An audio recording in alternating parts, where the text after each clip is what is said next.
Yeah, in this session, let's look at the balance sheet, which is the next most important financial statement.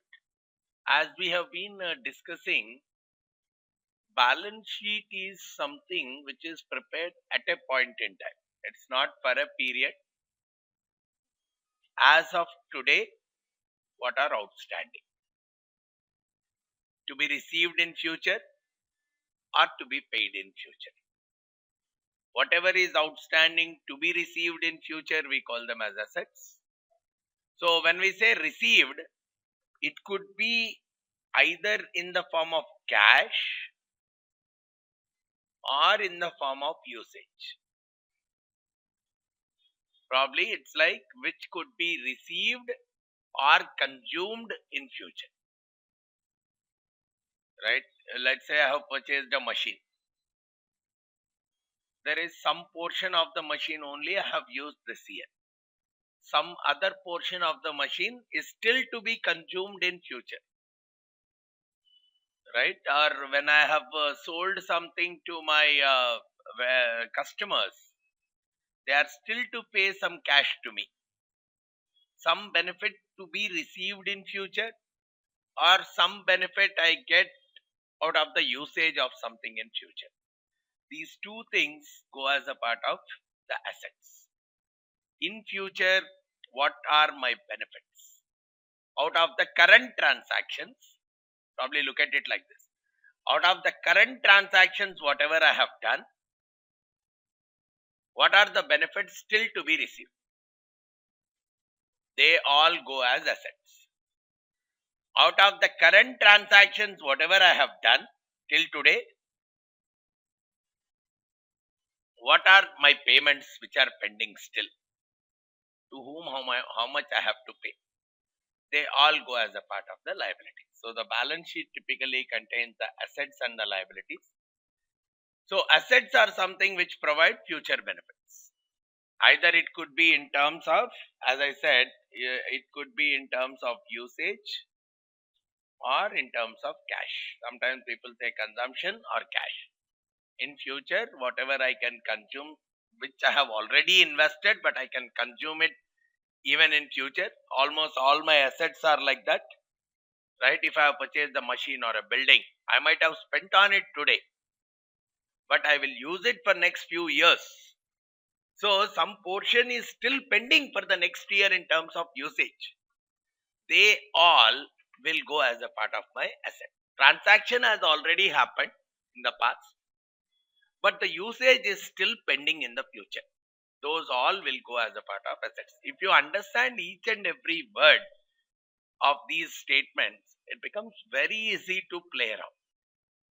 Right? Here we are simply talking about the transaction which has already occurred, the financial transaction, the movement and money movement, everything has already happened, but the usage of it is still pending in the future. Those all we are calling as assets. Similarly, liabilities, where we have to pay to someone else in future for the transaction which has already occurred. Let's say I have taken the raw materials from my vendor, but I did not pay to him, pending from my side. I have taken a loan from a bank, I have to pay to them, pending from my side. Right? I did not pay the last 2 salaries of my employees, pending from my side. I have to pay something towards the pension of my employees, pending from my side. Right? As of today, these are various things which are pending from my. I have to pay taxes, pending from my side. As on that particular day, for the transactions which have already occurred, what all are pending from my side to be paid? They all go as liabilities. What all are pending for me to receive or use? They are all coming out as assets. Right? So the list of these assets and liabilities, once I list out all the assets, all the liabilities, the difference between the two is what we call as owner's equity. And this is what is the portion of the owner's capital in the business.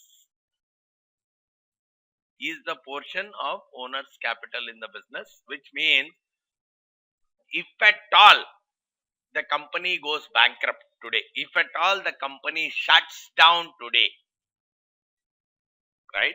Logically speaking, all these assets is the total worth. Let's assume in a very simplistic sense, whatever are the worth of these assets, whatever the different people, whatever is outstanding to different people, they'll take some portions from this. So whatever is left, it goes to the owners or the shareholders.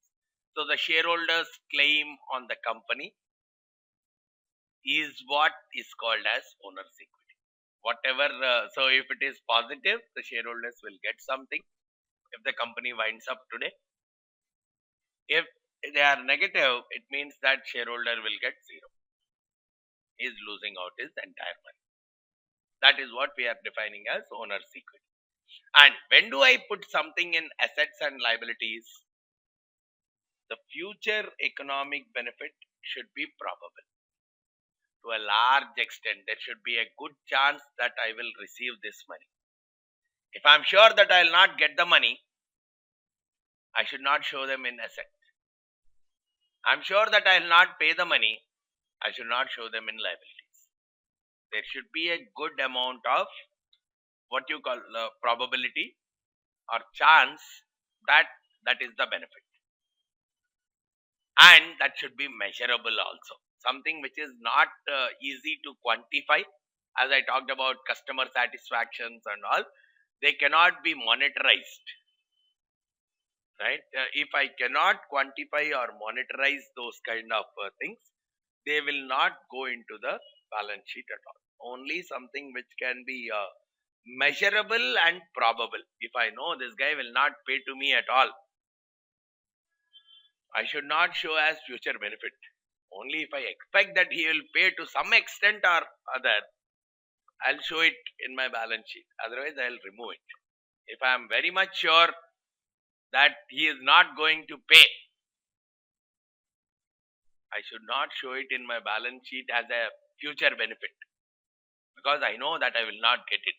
Better show it as a loss in your P&L statement saying that you will not get it. Getting it? So these are some of the rules. And the most common way people present the balance sheet is the classified balance sheet, where assets are divided into current assets and non-current assets. Liabilities are divided into current liabilities and non-current liabilities. That's the most common form of presentation of the balance sheet today. Right? You'll see those 4 headings and owner's equity, 5 headings.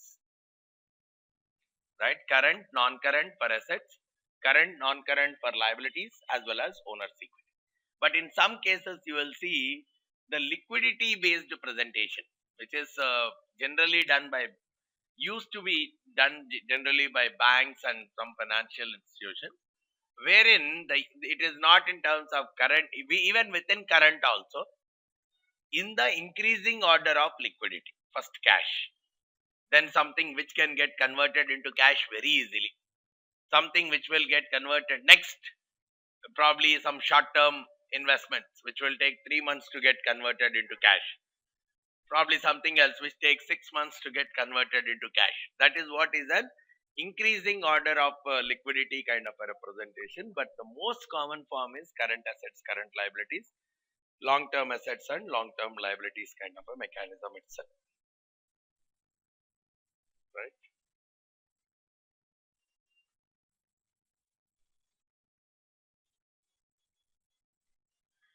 Typically, from the balance sheet standpoint, what all things you can assess from the profit and loss statement standpoint, we were able to assess the profitability of the company, gross profit margin, net profit margin, some ratios we were able to compute using the common size income statement.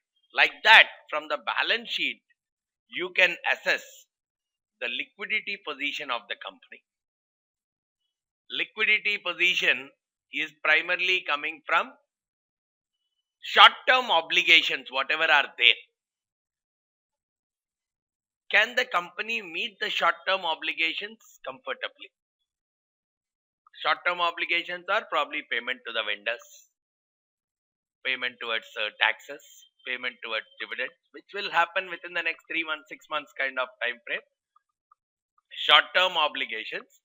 Does the company have sufficient resources to meet all the short-term obligations? So that is what is an assessment of the liquidity of the company, which is purely obtained by looking at the balance sheet. 2, solvency. Solvency in terms of, can this company sustain for some time, or is there a chance of bankruptcy? Is there a higher chance of bankruptcy for the company, or is it sufficiently solvent enough? Which is more from a long-term payment standpoint. Liquidity is more associated with short-term payments. How comfortable is the company? Whereas solvency is more associated with long-term payments perspective. Even the long-term payments are nothing but non-current liabilities. So assessing current liabilities will talk about liquidity. Assessing non-current liabilities will talk more about the solvency perspective of the company. And the third dimension which we can analyze looking at the balance sheets is the ability to pay dividend. How much cash is there? Because the real dividend can be paid out of the cash only. Right? What is the cash position? Because if P&L statement could be an accounting concept, because depreciation, there are so many accounting jargons which we have used, right? LIFO, FIFO, irrespective of the actual cash, we are only that 100 items only we are showing under cost of goods sold, but in reality we have spent 120 items, right? Money wise, money has gone for 120 items, but representation wise we are showing only 100 items, correct? So the real scenario of cash can very well be assessed by looking at the balance sheet. So the three major kind of analysis which you can bring out by looking at the balance sheet is, you can assess the liquidity, you can assess the solvency, you can also look at the capacity to pay dividend. And the major limitation for us is, see, whatever we are seeing as a part of assets or liabilities, they are not the current market values or the fair values. See, if they are the fair values or the current market values, it is as good as if my company is winded up today, I'll get that much. But because they are not market or fair values, some of them are fair values.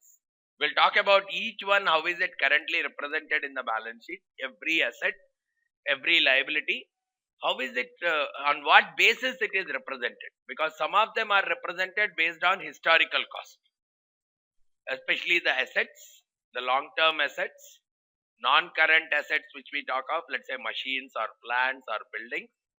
To a large extent, they get represented on a historical cost basis, the basis on which you have purchased them, not the current market value at all. Some of them get represented based on amortized cost, especially related to your investments. We'll talk about them. Investments and bonds issued. All these get represented as amortized costs. Financial instruments, basically. All the physical assets, you represent them under the historical cost. Financial assets and liabilities, you represent them through the amortized cost kind of concept. And very short-term kind of scenarios, you represent them using the fair value also. We'll see each one of them, each one of the headings that goes into the balance sheet, on what basis they typically get represented. The most common element, before I go into the insides of it, the most common elements that are typically represented, which every balance sheet contains, right? In current assets category, we see cash as one item. Cash plus probably sometimes people say marketable securities, or cash equivalents is the name that has come out recently.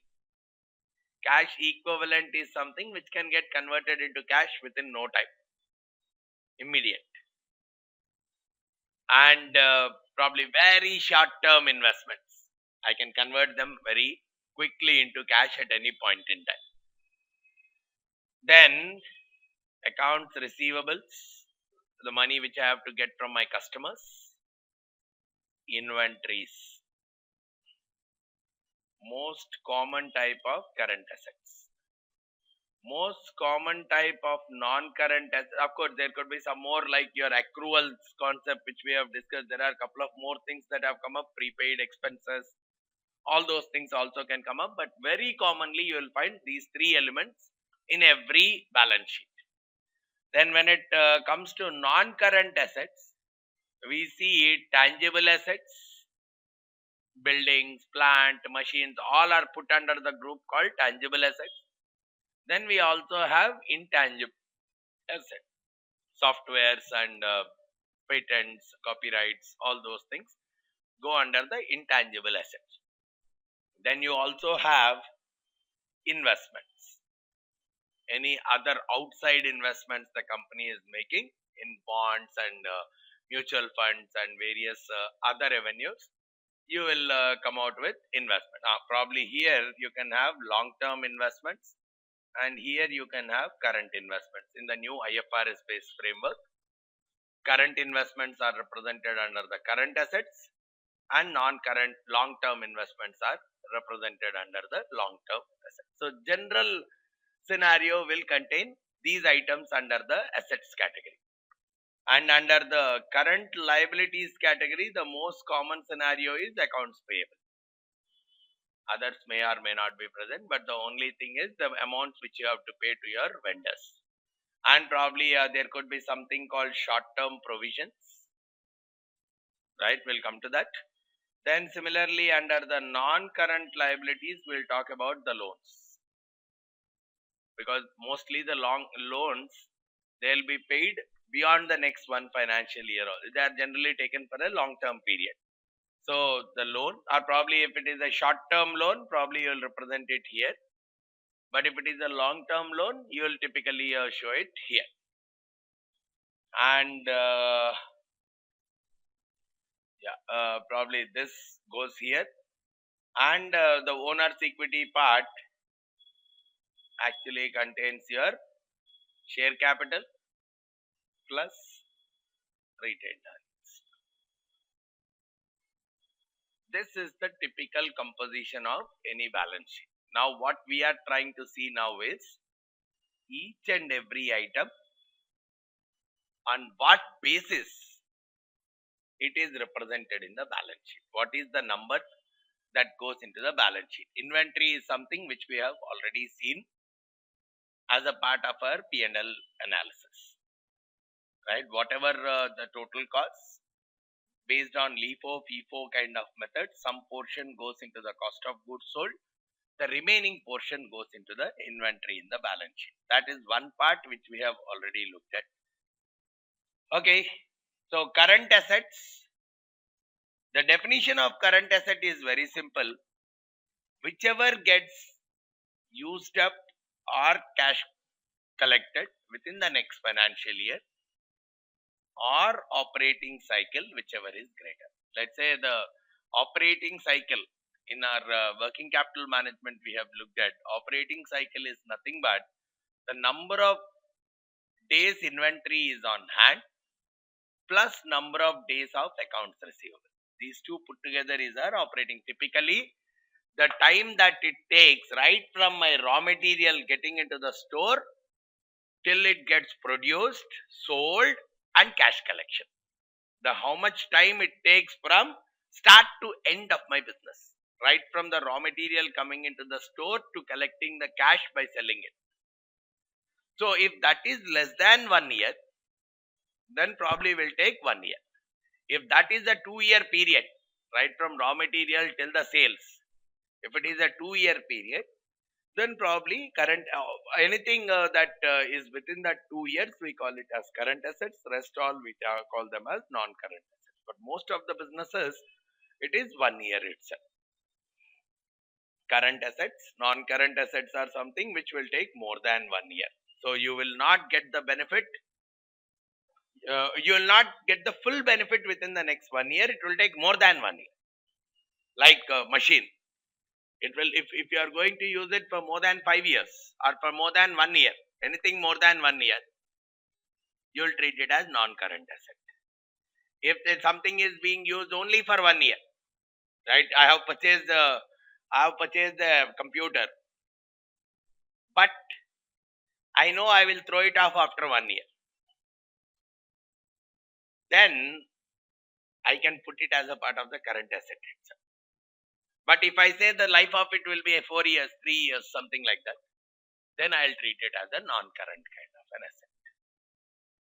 Same thing holds true with the liabilities also. If I'm reasonably sure that I'll be making the payment within the next financial year, I'll call them as current liabilities. Otherwise, I'll treat them as long-term liabilities. Now, getting on to each of the items, on what basis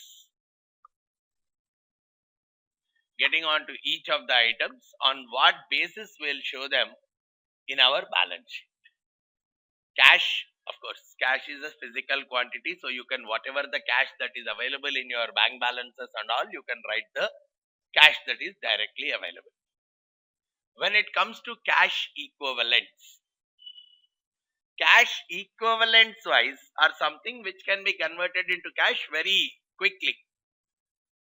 So you can very well represent them with the fair value. Whatever is the current value of those investments, you show that current value. So even if you use an amortized cost mechanism, I'll talk about the amortized cost mechanism for the bonds, then you can link it very easily.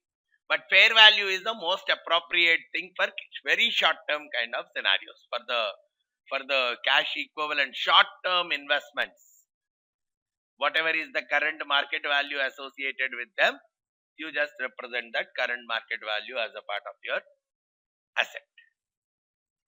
Now, accounts receivable. When you are showing your accounts receivables in the financial statements, they are represented at what is called as a net realizable value. What is the net realizable value? Look at it like this. How much amount is yet to come from your, as on today, how much amount is yet to come from your customers? Let's say $1,000, right? Your customers are still to pay some $1,000. What it says is, instead of representing 1,000, you just make some kind of an assumption, realistic assumption. Out of this 1,000, how much I can treat it as a bad debt? How much may not come back at all? Probably this 1,000, out of this 1,000, let's say 10 is pending for last 12 months. Right? Out of this 1,000, assume that this some 10 is pending very for long time. If it is pending for a long time, there is a good chance that it may not be collected also. There is no point in keeping on 1,000 there, saying that 1,000 will be collected, 1,000 will be collected. At some point, I have to cut off, saying I will not receive this anymore. That is a kind of a bad debt for me. Some estimation of if I receive it, okay, I can revert the transaction. Don't worry about it. But at least the companies can typically set that cutoff point, beyond which they will not recognize the accounts receivable and treat it as a bad debt. So they can assume, okay, 2% of my receivables generally don't come back.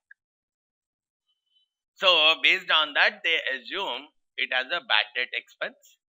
So adjusting the bad debt expense, they show the account receivable. So it's not the gross value what has to be received from your customers, but that gross value adjusted with an expected bad debt expense is what we show in the balance sheet as account receivable. So basically you can treat bad debt expense is a contra asset to the asset expense, to the account receivable accounts receivables account, bad debt account is a contra asset. It reduces the value of your accounts receivable. Then it comes to inventories. One part of the inventories we have already looked at, where finding out using LIFO, FIFO, all that. Now, the mechanism that is going in terms of showing it in the balance sheet is whatever that LIFO, FIFO average cost mechanism you are using, that is what we call as the cost of the inventories. The cost of the inventory. But in reality, what we are doing is we are comparing that cost, whatever we got, using the LIFO or FIFO kind of a mechanism, whatever the cost, you will compare it with net realizable value. What is that net realizable value? Let's say your inventory is worth some amount, right? Inventory is there in the store. Let's say some raw materials which are there for producing the bike are there in the store. Or probably the bikes themselves are there in the store. Anything could be the inventory. What we are saying is, if I sell that inventory, either raw materials or bikes, I'll get some money, sell off. If I sell that inventory, I get some amount, and to sell them, there is some cost that I will incur, some marketing costs or some transportation costs or whatever. So what we are saying is, for whatever the inventory that is still present, you find out the sales minus cost of sales. This is what we are calling as net realizable value. So for example, let's say I have 20 units in the inventory. 20 units of some good in the inventory. And if I sell off these 20 units, let's say I would be getting 50 rupees per unit.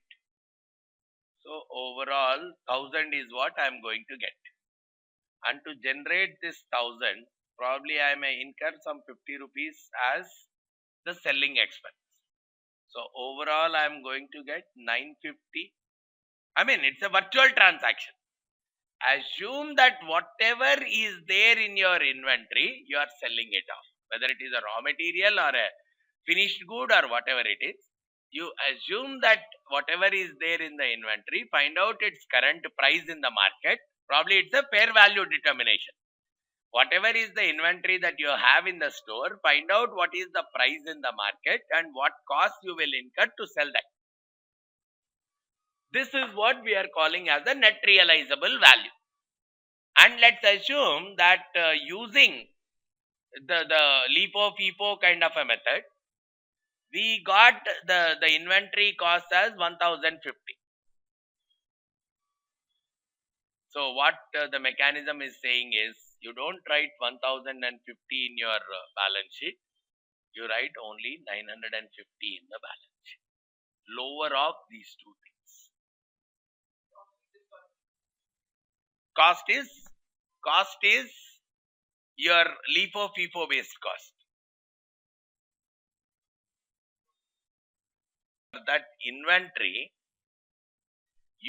whatever the real spending you have done on your raw materials, some portion of it you have put it under cost of goods sold. Using the LIFO, FIFO method, you have put some portion under cost of goods sold. The remaining portion you are putting under inventory. That is what is your cost. That is called as a cost valuation method. LIFO, FIFO, they are all called as cost valuation methods. Inventory cost valuation method. So using any of those methods, let's say you have got 1050 as the cost of the inventory, as the worth of the inventory. But if I assume that if I have to dispose all these things today, I will get only 950. What it says is to be conservative, because balance sheet always goes with the concept of conservatism. So to be conservative, you show 950 only in your balance sheet corresponding to inventory, not 1050. Either, so it means use or sell, right? If I'm using it, its worth could be 1050. If I'm selling it immediately, its worth is 950 only. Take the conservative of these two.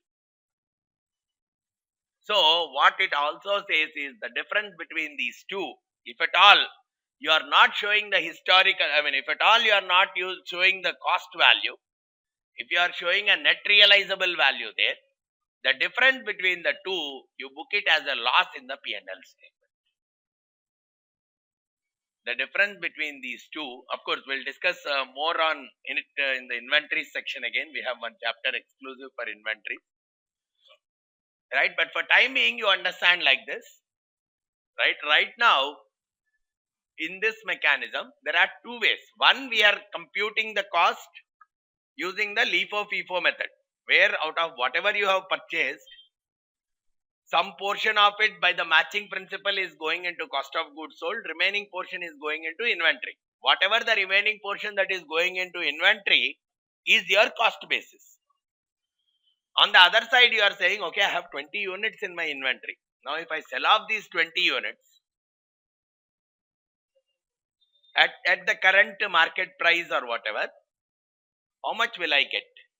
And how much will I incur to sell it? Because some transportation costs might be involved to deliver it to the customers, some marketing costs, some advertising costs might be there. So remove that much of costs and finally say this is your net real, which means if I have to dispose it off immediately, I'll get only 950. So conservative of these two is what you show in the balance sheet. And if that conservative is not your cost, to balance the balance sheet, the difference, book it as a loss in your P&L statement. Right? If that conservative figure is still the cost only, probably if this comes out to let's say 1250. So the conservative of these two is 1050 only. If the conservative is still the cost, no manipulation required. But if the conservative is the net realizable value, the difference between the cost and the net realizable value, you take it as a loss in the P&L statement. Extra expense in the income statement. Right? Loss. Other expenses, other non-operating expenses, you can take it as a loss. Then similarly, that is as per IFRS. What GAAP used to say is the lower of the cost or your market. The market value. Whichever is the lesser of the two, you show it. If the conservative is market, book the difference as a loss. If the conservative is the historical, is that cost itself, don't make any kind of a change. Right? So, that cost can vary based on the valuation method which you are using. LIFO, FIFO, based on that your cost will vary. But that cost is always compared with either the net realizable value or the market. Depending on whether you are using IFRS or GAAP, it is compared with the net realizable value or the market. The conservative of the two is being shown in the balance sheet. For the inventories, of course, a little bit of more detail, we'll take it up there again. But to this extent, if you understand, there's a lot of clarity that comes there also. Most of it is again a repetition there for you. Right? Then, the next thing which we can very well look up is the tangible assets. Right? These are the three main components, as I said, go into current assets. Right? So now we are moving on to non-current assets, where we are talking about the tangible assets. In the tangible assets, again there are two models for us. One is the historical cost kind of a model. Two, historical cost or a revaluation model. IFRS supports these two models. historical cost as well as revaluation. You have to mention which model you are going for as a part of the footnote. It supports historical cost as well as revaluation, but in case of gap, no revaluation at all. So probably that is the flexibility which IFRS is giving. More and more of relevance is one of the major objective of IFRS. Right? When I say something is a historical cost, probably it may or may not have any meaning in the current day. So that's where it says probably you can go with the revaluation. Every machine, every building on every year you can get it revalued, and you can note the revalued value in your balance sheet. So if I are going with the cost mechanism, you are showing only the historical value itself. But if you are going with the revaluation mechanism, every year you can get your assets revalued and show the revalued values. Right? And if at all the value of the asset gets impaired, which is reduced from the previous, basically the better word for you to understand is, see, when I am using the word called revalued, the output can be up or even down than the historical value. What the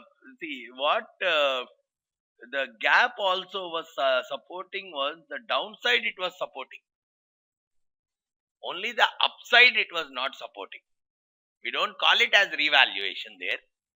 We call it as impairment. The actual market value, if it is going down, we call it as impairment. The market value. Revaluation is to the current, you get the value of it again done. Probably I have a building. In the original case, whatever I have purchased 10 years back, that purchase price was getting depreciated over a 10-year period. Whereas through the fair value or revaluation kind of a model, what we are saying is every year you find out what would be the price of that new building. Price of that building, the same building, what would be the price of it? Though that it is a depreciated part, there is something, the market value wise it is going up. So take that number and put it as a part of your asset as per the IFRS model. You just put only the historical cost only as a part of the US GAAP kind of a model. Now, if there is an impairment in any of the asset, which impairment is the value actually getting reduced, not on the increase. If it is increased, GAAP completely rejects it.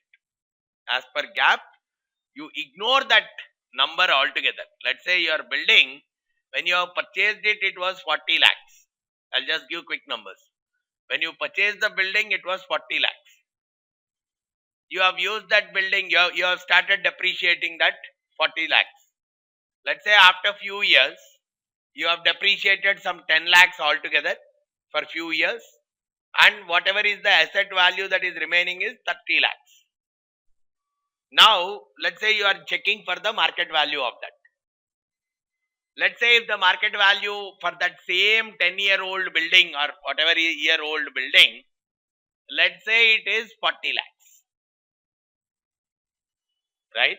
That is, so as per the revaluation model, 40 lakhs will go as the value of the asset. But as per the US GAAP model, cost model, 30 lakhs only will be the value of the asset. Getting the difference? Whenever you are revaluing it, if it is an upside, if the market value or the revalued value is higher than whatever after depreciation, whatever is the value that is there on the balance sheet, GAAP says ignore that number. Retain the historical value minus whatever the depreciated is over. Whereas IFRS says probably you can revalue it and write it as 40 lakhs. Right?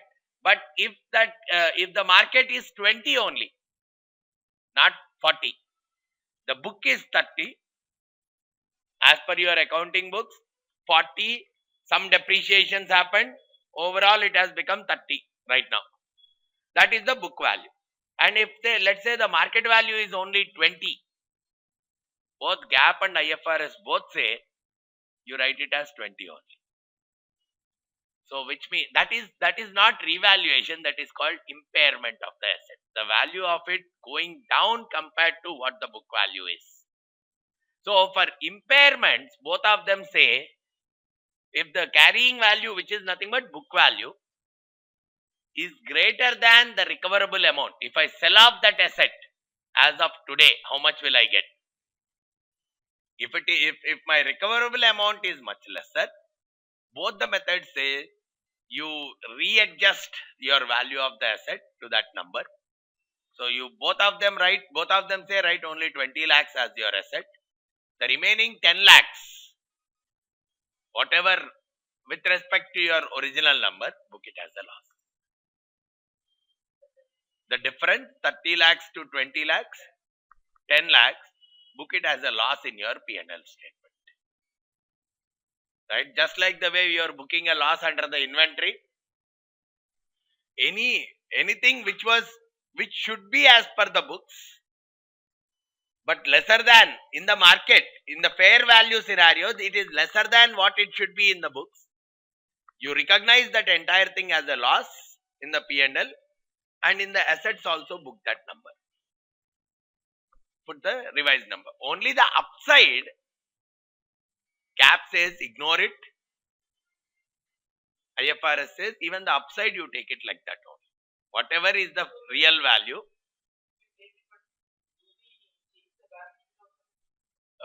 P&L in balance sheet you will make it 40. I'll come to that. Right? Hold on to it for some more time. So in those cases, what happens is you don't actually take that 10 as a gain in the P&L. That 10 you will take it into other comprehensive income. That is a placeholder for all these kind of scenarios. Because you did not sell it or done, because it violates the concept of conservatism. Right? From 30, if I show 40, so you should not treat it as a gain. That 10, you will treat it as other comprehensive income. It will not be a part of the net income. It is another piece that is coming in. So other comprehensive income will accommodate that part. Right? What all go into other comprehensive income, we'll look at each of these. Then when it comes to intangible, right? If you have created your own intangible internally, your own internally created software, your own internally created some process, whatever you have spent on them, even though they give a benefit for next 5 years, you take it as expense for this year only. If it is an internally created kind of an intangible asset, like as I am saying, internally created software for your some tracking purposes, you may use that software or a model for next 5 years.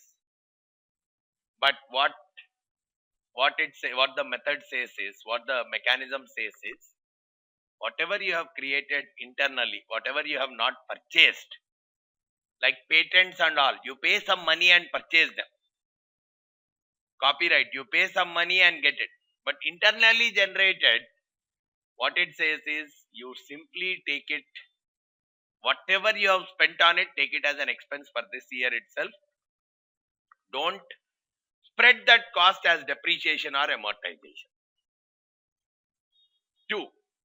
When you have purchased some asset like your goodwill, when you have purchased some assets like your patents, copyrights, softwares, whatever you have purchased, that cost you can spread it just like the way you are handling your tangible assets. You can handle the intangible assets also. Then When it comes to R&D expense, there is a very interesting thing here. In this R&D, GAAP says whatever you are spending on R&D, put everything as an expense. Don't treat it as an asset at all. Assume that its life is only 1 year. Whatever effort you are putting in, probably it may so happen my R&D, whatever I am putting, it may benefit me in the long term. But as per the gap mechanism, treat it as its life being only 1 year, this year only, and treat everything as one of the expense in your P&L. Don't take anything into balance sheet, because balance sheet is something outstanding after this year, right? So what it is saying is, if your asset is created internally, no entry in the balance sheet. Everything goes into P&L. That is why we are calling it as expense. Expense is a component of P&L. Same thing with R&D. As per GAAP, everything whatever you are spending on R&D, not even a single element goes into balance sheet. Everything goes into the P&L itself. Whereas IFRS came out with a mechanism saying at least the D expenses, the development part in the R&D, whatever is the research part, you still put it as an expense. But the development part, you can treat it as an asset and amortize it. Whatever the amount, let's say you have done some research and you have developed some product, some molecule you have developed, or some drug you have developed. You have done a lot of research and you have developed a drug. Whatever the research effort you have put, you put it as the expense in that year itself. But whatever the development effort in terms of coming out with that drug, whatever was the development effort you have put, you segregate it, treat that as an asset, and probably spread it. See, what is the difference between treating it as an asset and an expense? Spreading the costs over multiple years is what you are doing in case of an asset. Taking the whole cost in this year itself is what you are taking it as an expense. So when I am saying you take it as an asset, it means you can spread that cost, whatever you have incurred in this year, you can spread it over a 5-year period. Right? What the IFRS is saying is only the D part, the development part, you can capitalize it, which is you can treat it as an asset, whereas the R part, it has to be fully expensed itself. So again, a small difference between GAAP and IFRS in the, like that every country's GAAP has some differences existing. That was one of the prime reason IFRS was having a lot of issues in terms of integrations. Then, okay, goodwill, another important intangible asset. What the mechanism says is goodwill, if it is generated internally, don't treat it as an asset. But the most common usage of goodwill is, let's say I'm purchasing some other company, I'm acquiring some other company. I have paid a premium to acquire that company. Let's say the assets of that company are 100 crores, liabilities are 60 crores. So the actual worth of the company is only 40 crores. The owner's part of it is only 40 crores because 100 crores are going to come to that company. 60 crores are going off to someone else. So what company is literally having is only 40 crores. The typical purchase of a company happens like that only. The total assets, total liabilities, take the difference. Whatever is the difference is what is the total owner's part in the company. So if I pay 40 crores, I can become the complete owner of that company, because for that company 100 crores are coming, 60 crores are going. So whatever is the worth of the company is nothing but the net of those two things. Now let's say instead of 40 crores, I pay 45 crores to purchase it. I purchased 45 crores to purchase that, which means above the net assets of the company. Net assets is nothing but assets minus liability. Above the net assets of that company, whatever excess I pay to acquire that company is what we call as goodwill, and the goodwill of 5 will be shown in the balance sheet as an asset. So goodwill typically comes only in an acquisition. If a company has acquired other company only, you will see an entry called goodwill in the balance sheet. That too if it had acquired at a premium. Otherwise, we will not see any kind of an entry in the goodwill. And this is one asset where we won't amortize it. Because this is something that is not for a specified number of period. There is no finite life for it. It's an infinite life kind of stuff. As long as the company exists, unless it spoils itself, its value will not come down. So that's where we test it for impairment every year, whether something has gone down, we test it for an impairment, but we won't amortize it, just like a land in case of tangible asset, just like we won't depreciate it. Even the goodwill also we won't depreciate in case of the intangible assets. Right? Then the next part is the investments of the company. Now if we see almost every asset we are trying to cover. Right? We started with current assets, which is cash, the account receivables, inventories. Then we got into non-current assets, started with tangible assets, intangible assets, goodwill. Now within that there are investments also as a part of non-current assets. Now in the investments, we always talk about 3 categories. Any investment the company is making, we'll treat them as either held to maturity, which means they have purchased that investment, they have made that investment, and they want to hold on to it until the maturity date. They have purchased some bonds, a 5-year expiry bond, and they will not sell them off in the middle. So their maturity period is full 5-year period.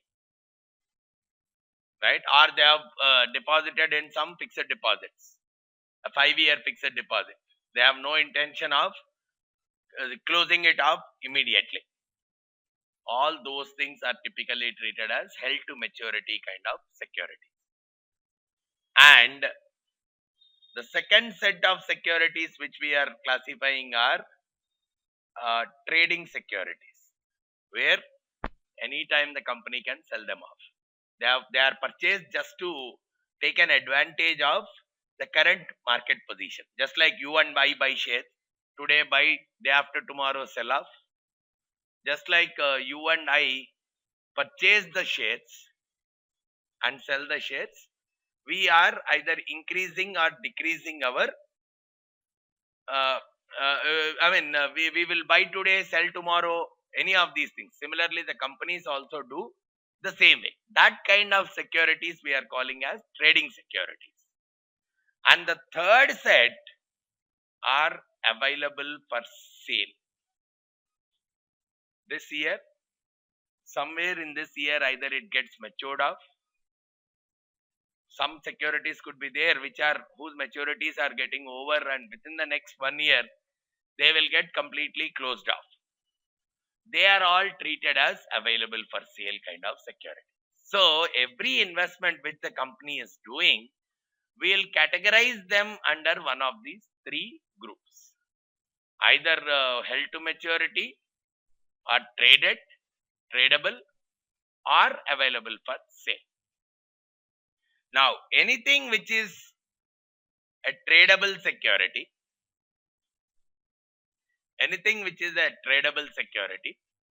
will represent it at fair value itself, which is the current market, because every day the price keeps fluctuating for that, and the company's intention also within any time they can sell it off. So any tradable security, we represent it at a fair value itself on the balance sheet. And even if there is any unrealized gain or loss. For example, I'll write down, let's say on 20th March, you have purchased some shares at 100 rupees a share. Only one share at 100 rupees a share. I'm putting it simple. Let's say your intention, you have no intention to hold on to it for so many years, because let's say if I'm an automobile company, I have purchased a software company share. It is nowhere even a business deal also, right? I have just purchased that share thinking that probably in the next 1 month, the IT company shares are going to go up and I want to take an advantage of that increase in the price. Those kind of things. So let's say 31st March, the balance sheet is prepared. On that day, let's assume that the share price has gone to 110, right? And probably let's say 10th April, you are planning to sell it off. When you are expecting that it will touch 120 or something, on 10th April, you are planning to sell it off. But today is 31st March, so which you don't know what will happen on 10th April. Now, what transactions go here? If I am thinking it as a held to trading or tradable kind of a security, what we will say is, in the balance sheet, we'll put 110 as the asset. In the balance sheet, we'll put the fair market value as the value of the asset, right? And your actual purchase price was only 100. So that extra 10, though you have not sold it, but under the intention that you will sell it at any point, that extra 10, you will book it as a gain in the P&L statement itself. This is one exception to the regular P&L making conservative concept, because it can happen anytime. Again, otherwise you have to wait until next financial year to represent it. So from that standpoint, they have given a provision that if it is a tradable kind of a security, even any kind of intermediate gain or loss that is coming as of the balance sheet preparation date, that will be treated into the P&L itself as a gain or a loss. Fine. Even if it has been a loss, the same thing. Asset would be shown 90, loss would be shown as 10 in the P&L statement. Now, so when it comes to April, it will go into the next financial statement. Today we don't need to bother about this part, right? Because we don't know today what is going to be the price. But we know that it is a tradable security. I'm not going to hold on to it for longer period. I have made a purchase in it just with an intention to sell any point once the price rise occurs. No strategic move behind it. It's only an advantage taking move. Tactical move, but not a strategic move in terms of buying the shares of that company. Fine. Now, if a particular security is categorized as available for sale, available for sale means probably it's getting matured in this year. It's not we have purchased it just to sell it off. We might have purchased 4-5 years back a fixed deposit which is going to mature in another 3 months. Within the next financial year itself, it is going to get matured kind of stuff.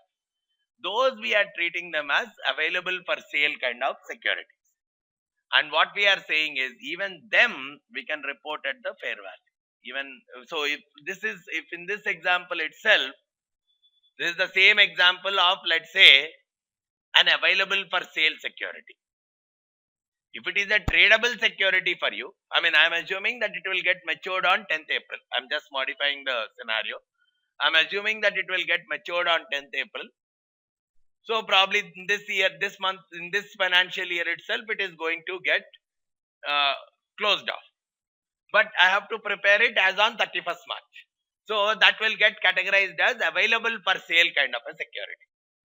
And for the available for sale kind of a security also, I will note it as, in the balance sheet, I will write 110 only as the fair value. In the balance sheet, I will write it as 110, which is the fair value. And This unrealized, this 10 is not a realized. Realized means when I really sell it off only, it becomes realized. I did not get that money still. Then I are calling as unrealized. And this, in this case, the unrealized gain comes under the other comprehensive income itself. Right? If it is a tradable security, unrealized gain goes directly into P&L. You will treat it as a gain itself. Whereas here you will not treat it as a gain. You will treat it as other comprehensive income itself. Right? And if it is a held to maturity kind of a security, right? The security, the investments which you are making can fall into one of these three categories. So if it is held to maturity means, yeah, until 5 years I'm not going to disturb it. Right? Until 5 years I'm not going to disturb it. So that is the held to maturity kind of security. Let's say the way you do it, let's say there is a security whose face value is 1000, but today our fixed deposit, right? Let's say we are talking about a fixed deposit whose face value is, right now you deposit 1000, you will get, let's say, 1200 after 5 years or 1500 after 5 years, right? How do you account for it? You are paying 1000 today. Next 5 years, you won't get anything. At the end of 5 years, it is going to pay you 1500 bucks. Then, in the amortized cost mechanism, what you will do is, for this year, you will write 100 only, 1000 only, because that's the price which you have paid for it. Next year, though you are not getting any interest, there is some interest which got accrued. Right? If someone is paying me 1500 at the end of 5 years, probably there is a continuous some interest that is getting applied on it. Some compounded interest is getting applied on it, which we can find out using our average effective annual rate kind of formulas. I can find out what is the interest rate, or probably IRR kind of a formula. Using any of those formulas, I can find out what is the per year kind of an interest rate that is getting applied. So, for simplicity reason, if I am assuming that 9% is the interest rate that is getting, that is making 1000 to become 1500 in 5 years. Right? Then what we are saying is, at the end of the first year, make that as 1090 instead of 1000 itself. That excess, whatever is coming 1000 to 1500, that excess 500 that you are getting, you spread it. That is what is amortization. The meaning of amortization is spreading of the costs. So that excess 500, whatever you are getting, you spread that using some mechanism. The mechanism which we are using is compounding. Using some mechanism, you spread it out across the 5-year period and make it probably 1090 after first year, 1190 after second year, 1295 after third year, 1398 after fourth year, and probably 1500 after the fifth year. Because after the fifth year, you are really receiving 1500, and don't show it as a 500 gain suddenly in 1 year. Right? Show them as 1000 for 4 years and suddenly 1500 showing a 500 gain in the fifth year. That's not the case. Whatever was the excess, you amortize it over a period. So anything which is a held for maturity kind of a security, we always represent it using the amortized cost kind of a mechanism. Any difference that is existing between what you have paid and what you have received, that difference you amortize it over the period. Right? And these are the three, and even derivative transactions which the company is getting into, all of them are treated as trading securities itself, because derivatives generally have a very small maturity periods. most of the derivatives, futures, options, any of these securities, they have a very short maturity period. So because of that, you can very well treat them as available for trading kind of securities itself, and their accounting also can be on the same lines as tradable kind of securities.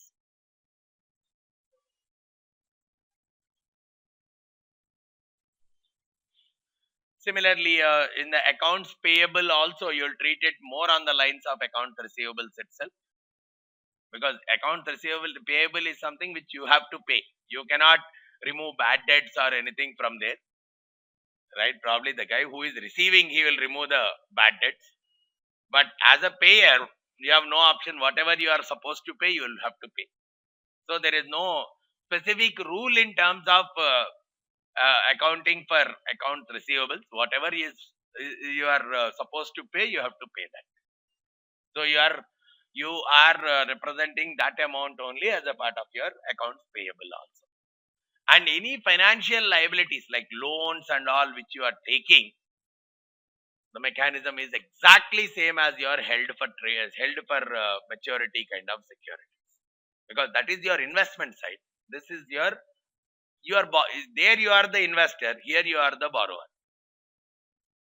But here also probably you are promising that you will pay 1500 to your investor after 5 years, and you are taking 1000 from him today, right? It's the same scenario. When you are an investor, you are paying 1000, you will get 1500 after 5 years. When you are a borrower, you will take 1000 from the other person and you will pay 1500 to him after 5 years. Whatever is the deal of the bond, right? You will pay 1500 to him after 5 years. Now, today what you got is only 1000. So you will represent the liability as only 1000 today. But next year, you have to pay some interest on this 1000. Let's say 9, though you pay it or you don't pay it. Probably you say, I'll pay 1500 at the end of 5 years and I'll not pay anything in the middle. That is your cash problem. But as far as balance sheet is concerned, you have to compute what is the interest that is accrued for this 1 year. Let's say some 1090. What it says is, write your liability as 1090 at the end of first year. It's not 1000 anymore, because it's as if, okay, for the interest for the first year is 90, you did not pay that 90 also, right? The interest for the first year is 90. Logically speaking, you may have to pay the interest to the other party, but you are saying, no, I'll pay everything lump sum after 5 years. So the interest for this year is 90, which you have not paid. Even that is a liability. So add these two liabilities and write 1090 at the end of first year. That is what is your amortized cost kind of a mechanism, right? So these are the various ways in which you represent your balance sheet items, both the assets as well as the liabilities. And when it comes to owner's equity part, the various components that are present as a part of the owner's equity, there is a capital which the owners have contributed for the business, either at the time of IPO, right? They have purchased the shares in the IPO, which was a part of the contributed capital which has gone to the company from the shareholders. And every year the profits, some portion of the profits is retained back by the company. That's also an additional capital which is coming into the company, right? Every year the profits, instead of taking those profits, some portion of it is retained back by the business in the form of retained earnings. Only some portion is paid as dividend. The remaining portion is going back into the company, which is going back is nothing but additional capital getting built up into the company. So that is what is treated under the heading called retained earning. There could still be some preference shares. Preference shareholders, whatever is the amount they have contributed, that is also a part of the owner's equity. Then we are talking about treasury stock. That particular stock which the company has bought back, If the company buys back some of the shares, right, then you have to reduce your number of shares. The number of outstanding shares have to be reduced. But until the legal processes and everything are over, the company will still keep them on the balance sheet under the heading called treasury stock. It's like a contra account. Treasury stock is a contra account to the contributed capital, because the company has bought back the shares, right? So actually the shares have to get reduced. It will reduce it through the treasury stock kind of a route. Just like bad debt is a contra account to the accounts receivable, you'll put treasury stock as a contra account to the contributed capital. And yeah, some of these important aspects we need to be looking at. One is the minority interest.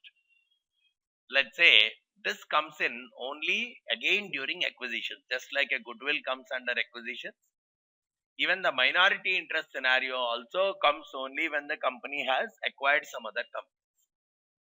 Let's say I have acquired your company. In that acquisition of your company, acquisition itself means I have taken more than 50% stake in the company, need not be 100%. Anything I take more than 50% stake in the company, I'll call it as acquired. Now let's say I have acquired only 80% of the stake in the company, which means for the 20% of the capital in the company, you are the owner. You are still continuing with your capital as 20% in that company. My contribution is only 80% of your company, right? But still it will be my company. Still it will be my company. But because you are an investor in that portion of that company, I call you as a minority investor. Because this company will belong to me because I have more than 50% of stake in your company. So you are my subsidiary. That company is my subsidiary, right?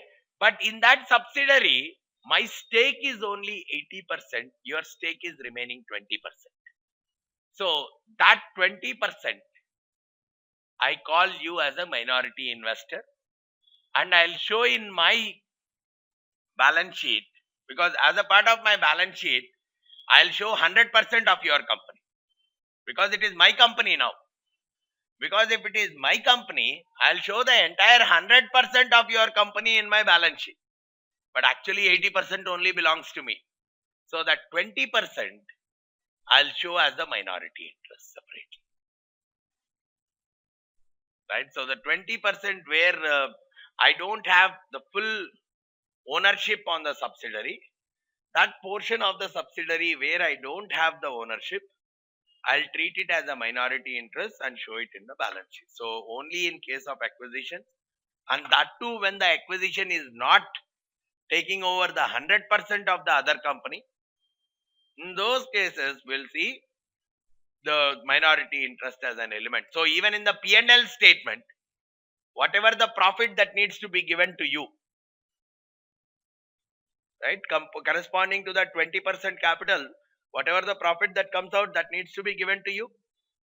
Even that we call it as minority interest. So minority interest as an entry goes both in balance sheet as well as P&L. Until your capital continues in the business, that portion of the profits for that year I will be paying to you.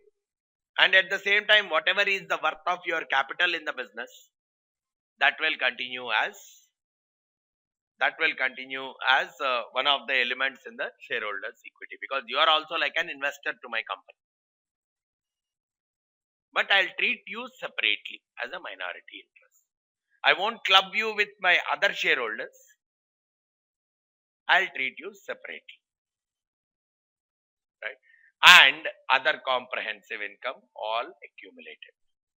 What are those various other comprehensive incomes that are there? Okay, some of the other comprehensive incomes that are typically there. One, revaluation adjustments.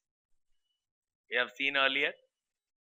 If it is an increase because of the revaluation, that gain, loss I am showing in the P&L as a loss, but gain I am not showing in the P&L as a gain. So I'll take it into other comprehensive income. Similarly, inventory revaluations. Any revaluation on the upward side, we will not show it as a gain. We will show it as the other comprehensive income. Loss, we will show it as a loss in the P&L itself. Second,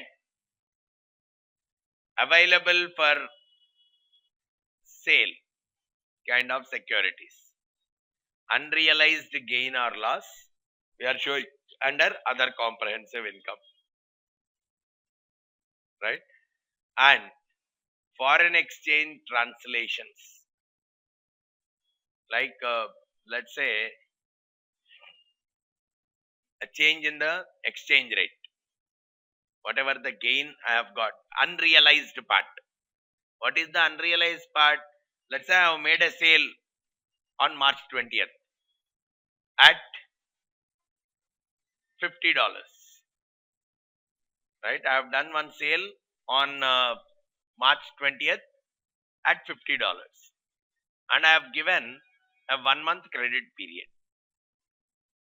So the person literally will be paying by April 20th. He will pay $50. I am not fixing the price in rupees. He will pay $50. The price is in dollars. So probably on 20th August when I have, on 20th March when I have sold it, I might have thought of it as, okay, the $50 into probably some 60 rupees per dollar. So I might have thought that the price is 3,000 bucks.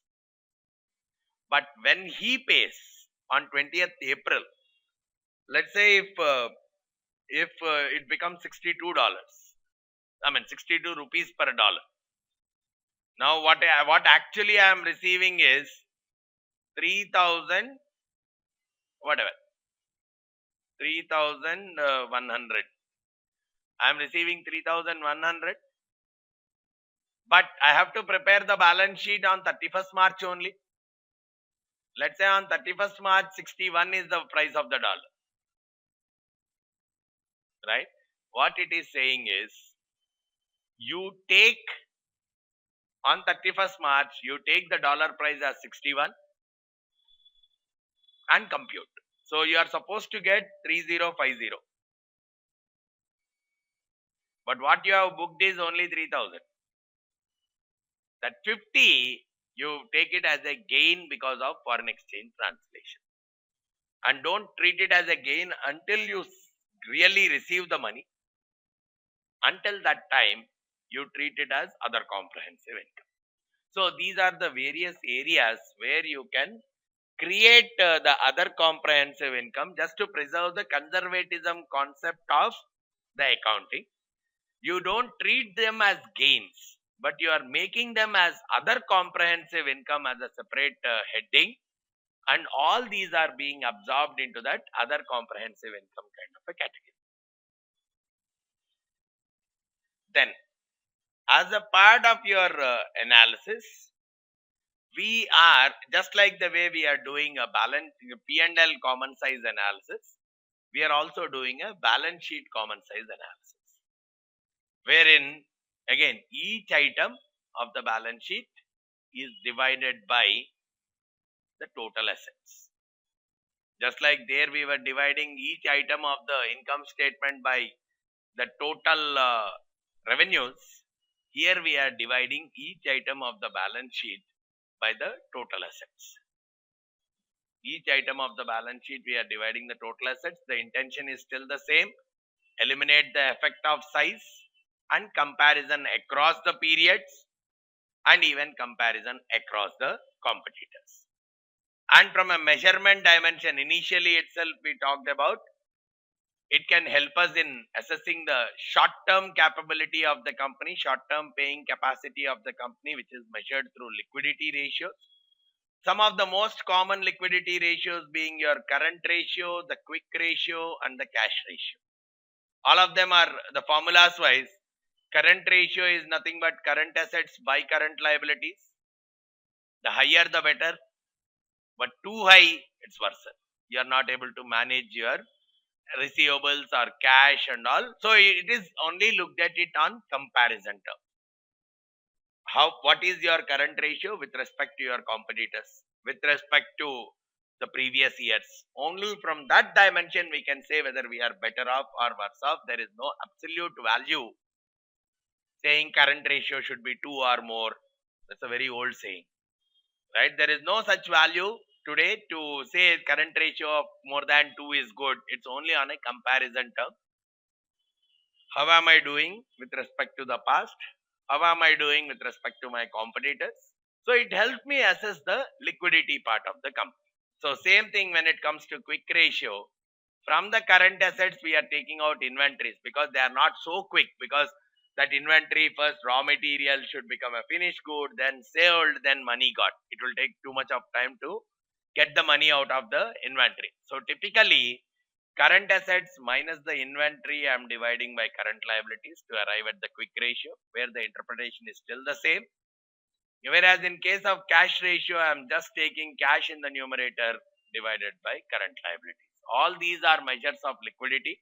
The higher the better, but at the same time, too much high is a case of not being able to manage the assets quite comfortably. My working capital management will be slightly poorer in that case. Then the same way we can assess the solvency of the company, where the focus is on the long term commitments. How comfortable is the company to pay its long term obligation? So we always look at with respect to debt, long term debt to equity, long term plus short term debt to equity, all kinds of debt payments.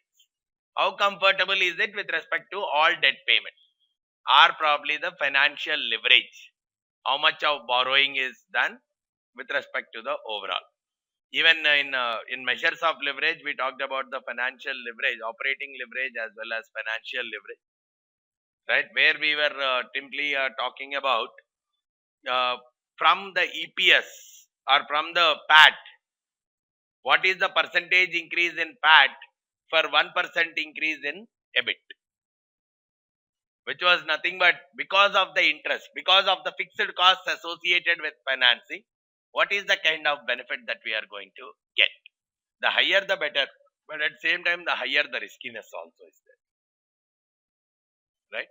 So the assessing of the solvency also will be another important factor. So just by looking at the balance sheet ratios, we can assess both the liquidity as well as solvency issues of the company. From the P&L income statement, we can assess the profitability scenario of the company, whereas from the balance sheet, we can look at both the solvency as well as the liquidity aspects of the company.